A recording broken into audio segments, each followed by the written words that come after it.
உற்பத்தியாளர்களுக்கு வழங்கப்படும் இழப்பீடு இதர நிதி உதவிகளை உயர்த்தி தமிழக அரசு உத்தரவு. பால் உற்பத்தியாளர்கள் விபத்தில் மரணமடைந்தால் வழங்கப்படும் இழப்பீடு 2.5 லட்சத்திலிருந்து 4 லட்சமாக உயர்த்தம். கல்வியில் அரசியல் செய்யும் மத்திய பாஜக அரசை மக்கள் ஒருபோதும் மன்னிக்க மாட்டார்கள். அமைச்சர் அன்பில் மகேஷ் கருத்து. தமிழர்கள் அநாகரிகமானவர்கள் என பேசிய மத்திய கல்வித்துறை அமைச்சர் தர்மேந்திர பிரதானுக்கு எதிர்ப்பு. தமிழ்நாட்டின் பல்வேறு பகுதிகளில் தர்மேந்திர பிரதானின் உருவ பொம்மையை எரிக்க முயற்சி.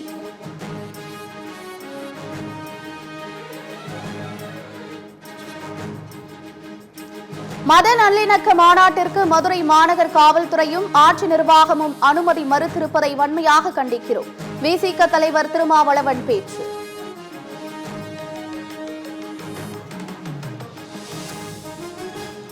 தமிழகத்தில் கனிம வளத்தினை முறைப்படுத்த வேண்டும். பாமக தலைவர் அன்புமணி ராமதாஸ் வலியுறுத்தல்.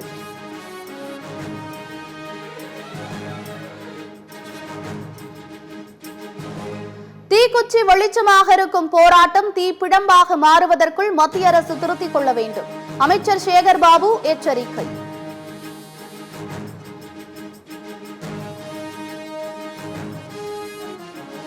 தான் தற்கொலைக்கு முயலவில்லை என்று பாடகி கல்பனா விளக்கம். பிரபலம் என்றால் சேற்றை வாரி அடிப்பது நியாயமா என்றும் கேள்வி.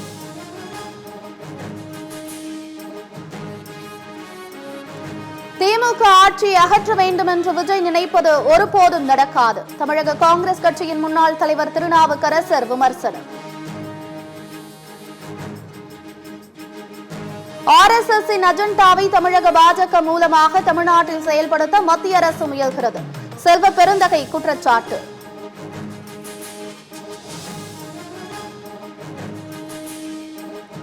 திமுகவிற்கு எதிரான வாக்குகளை ஒன்றிணைக்க வேண்டும் என்ற எடப்பாடி பழனிசாமியின் கருத்தை வரவேற்கிறேன்.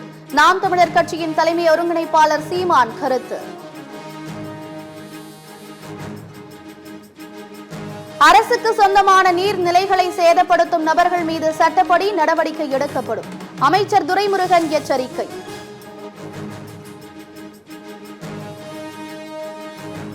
வாக்காளர் பட்டியல் தொடர்பாக நாடாளுமன்றத்தில் விவாதிக்க வேண்டும். மக்களவை எதிர்க்கட்சித் தலைவர் ராகுல் காந்தி வலியுறுத்தல்.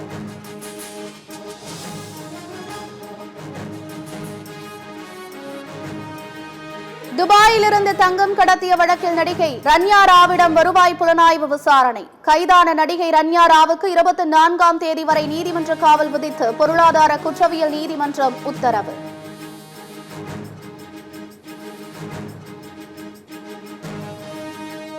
ஜம்மு காஷ்மீரின் குல்மார்க்கில் புனித ரமலான் மாதத்தில் ஃபேஷன் ஷோ நடத்தியதால் சர்ச்சை. யார் மனதையும் மதத்தையும் புண்படுத்த முயற்சிக்கவில்லை என நிகழ்ச்சி ஏற்பாட்டாளர்கள் மன்னிப்பு கோரி ட்விட்டரில் பதிவு.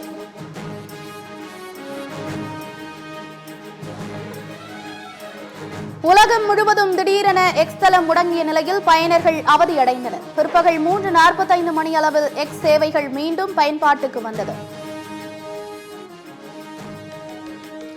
ரஷ்யா, சீனா மற்றும் ஈரான் இடையே கூட்டு கடற்படை பயிற்சி நடத்த திட்டம். இந்திய பெருங்கடலில் ஈரான் அருகே சீனா மற்றும் ஈரானுடன் சேர்ந்து ரஷ்யா கூட்டு கடற்பயிற்சியில் ஈடுபட உள்ளதாக அறிவிப்பு.